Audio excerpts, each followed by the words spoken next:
Okay, this exercise is called the bridge exercise. It is given to those who have back pains, any sort of back problems. It is one of the standard exercises that we give. I'm going to show you the standard bridge exercise as well as some variations as well as certain stretches that usually would accompany the bridge exercise.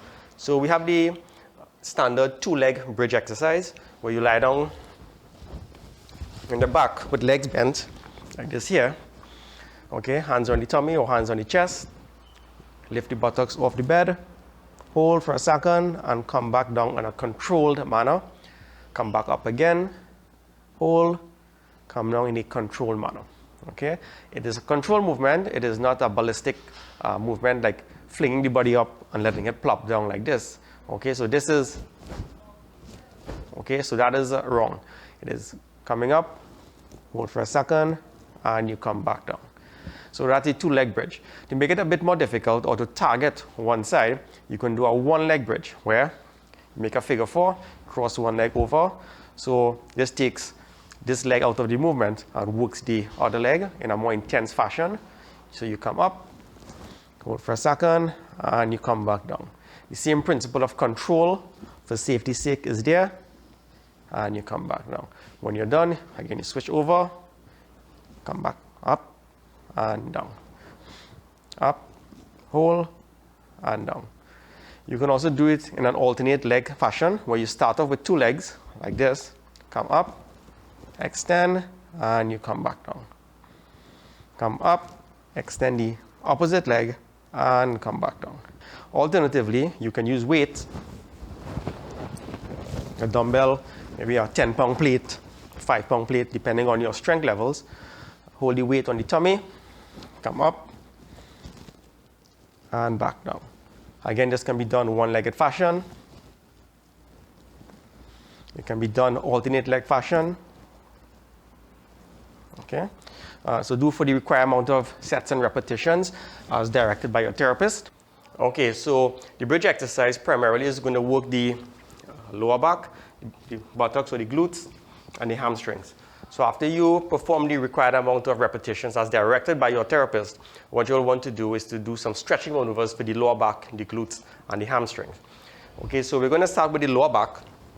So as you're finished with the bridge exercise, what you're going to do, you're going to tuck both knees towards the chest. So bring both knees towards the chest like this, and you hold for the required amount of time.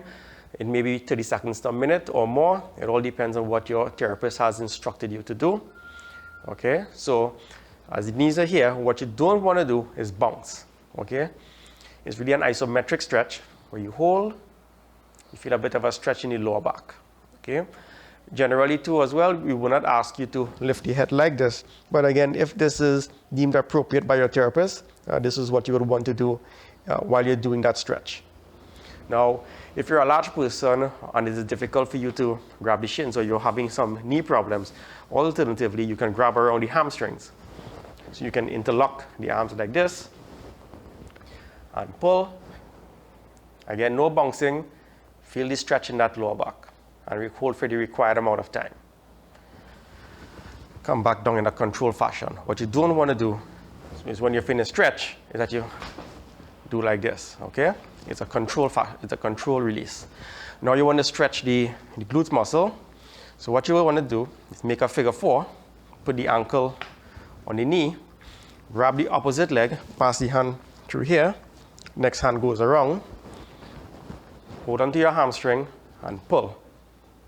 Okay, I'm going to feel a stretch in the glutes here, depending on how tight it really is. Again, no bouncing. Okay. Release. Alternatively, what you can do, you can take this knee and pull in that direction like this, and you can feel a bit of a stretch here. It all depends on what your capabilities are. Then you can do a combination stretch. Again, starting with the original glute stretch, ankle on the knee, hold on to the opposite leg, feel that stretch, release with one arm, take the other hand and pull the knee in that direction to get a really deep stretch. Okay? You may also feel some stretching on your hamstring as well. release, and release. Okay, so those are the ways in which you can stretch the glutes or the buttocks muscle.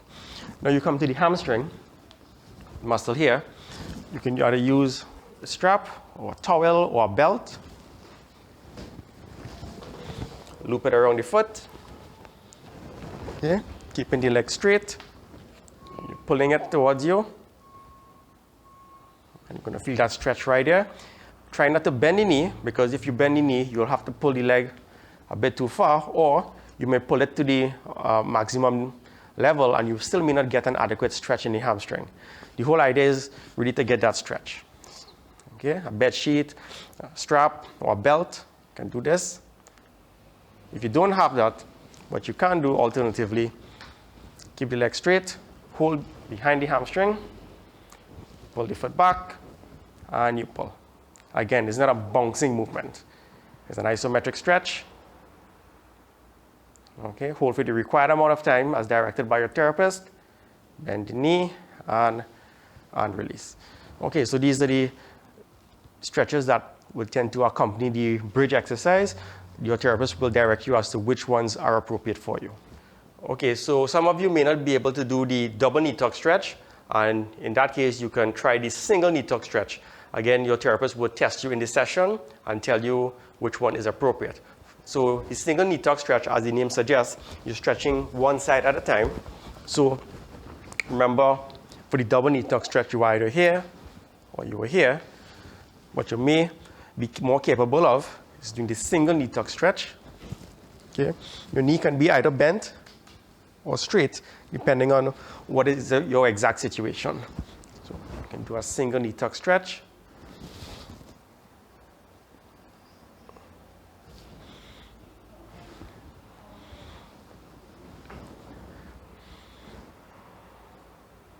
Okay, hold for the required amount of time. Again, there's no bouncing.